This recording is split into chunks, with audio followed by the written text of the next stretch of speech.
Радавод польскай аўтакефальнай праваслаўнай царквы выводзіцца з расійскага праваслаўя.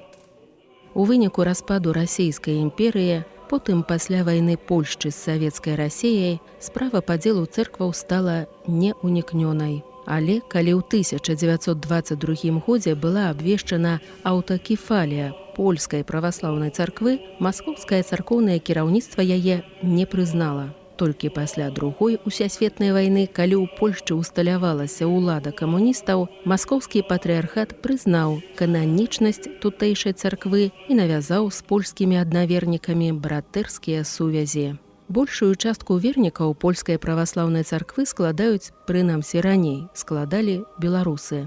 Але наколькі праваслаўе ў Польшчы сёння звязанае з беларускасцю? Ці царква падтрымлівае беларусаў і дапамагае захаваць іх мову і традыцыю? Што такое праваслаўны паляк? Адказу на гэтае пытанне трэба шукаць у цэрквах на Падляшшы.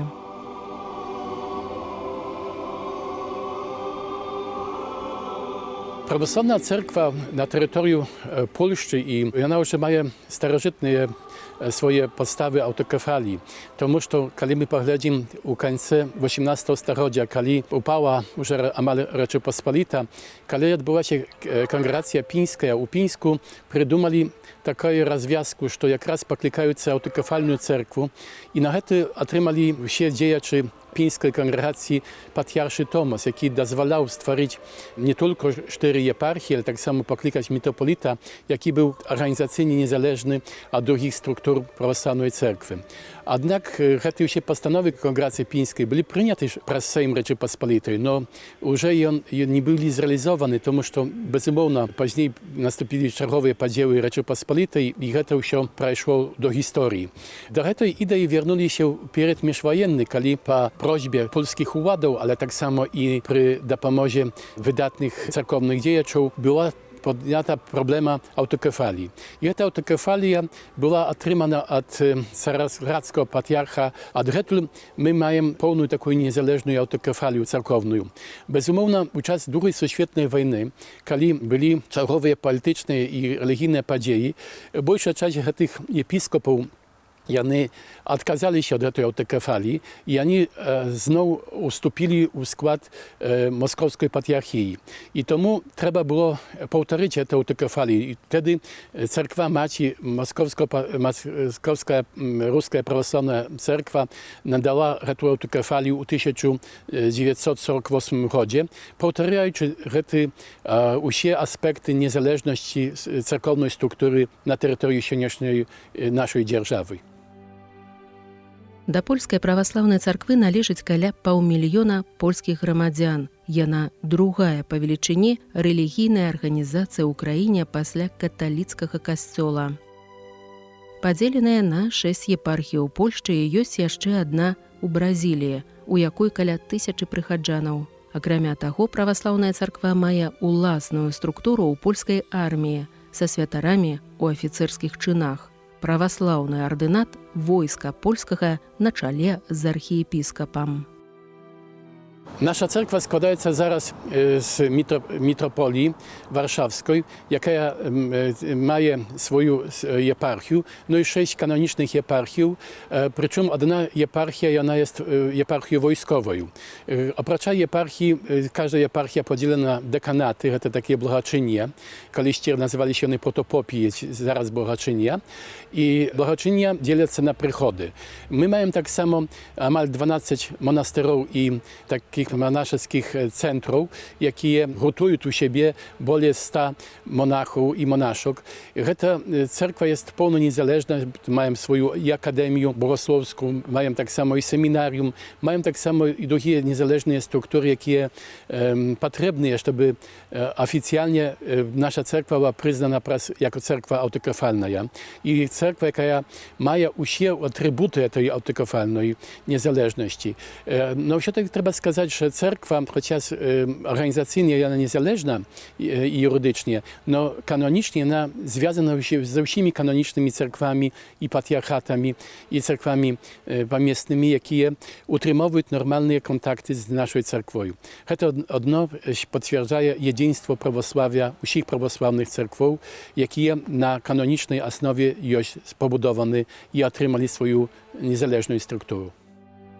W naszej cerkwi bolej mniej 300 cerkwow, 300 przychodów i tak samo my mamy amal 400 światarów, jakie służą u tych cerkwach. To dostatkowo mnogo, no jest nowe potrzeby związane z tym, że przybywają nowe ludzie i bezumowna ilość wierników u nas poszerza się i trzeba pobudować nowe cerkwy w nowych radach, nowych miejscach. Храмы польскай праваслаўнай царквы моцна адрозніваюцца сваёй архітэктурай ад беларускіх. У Беларусі абавязвае расійскі архітэктурны канон, гэтак званыя псеўдавізантыйскі ці псеўдарускі стыль. У Польшчы сучасныя цэрквы будуюцца з самых розных кшталтаў, часта па даволі арыгінальных праектах, але з абавязковай візуальнай пазнакай прызначэння будынка, купалам і праваслаўным крыжам. У нас есть несколько таких паломництв у годе. Это есть паломництво, которое отбывается до Супрашла у месяце августе, то есть на свято Успения Божьей Матери. Это довольно великое паломництво. Есть у нас регулярное паломництво на свято святого младенца Гавриила Заблудовского. Он в Беларуси больше ведомый как Слуцкий, а он теперь стал Белостоцким альбо Заблудовским. Это у нас такое регулярное паломництво. Наибольшее паломництво, которое у нас отбывается, это паломництво на свято Преображения Господня на горе Грабарки. Можно сказать, что есть несколько этих паломництв из разных городов, из Бельска-Подляского, из Соколки, из Щемятичев. Але наибольшее паломництво завсёды выходит с Белостоку. И вот оно утече, продлится 5-6 дней, и, правда, доходит у сочельник свята Преображения Господня на Грабарку. И это есть такое, можно сказать, наибольшее паломництво, которое отбывается в житті нашей церкви. Гора Грабарка, як святое место, и оно вельми давное, и оно было связано с неким чудовным оздоровлением людей, которые ховалися от хвороби. Так само, як сьогодні ми переживаємо пандемію, так у той час так само була хвороба у 18 столітті, і місто Грабар оказалось тим містом, яке приносило исцеление людям. Але після Другої Всесвітньої війни Грабарка набрала значення в нашому житті, нашій свідомості, тому що границы Польши поменялись, и у нас не оказалось ни одного жаночего монастыря. И тогда, в 1947 году, митрополит Варшавский запропоновал, как монахини, которые жили уже на территории Польши, Новой Польши, проживали на Грабарці. И от того часу, от 1947 года, правда, існує монастир на Грабарці. Але паломництво, вони почались трохи пізніше, культ и место Грабарки, оно назревало, и оно повышалось так с года на год. И можно сказать, что в 70-е годы Грабарка такая стала местом больше знаным.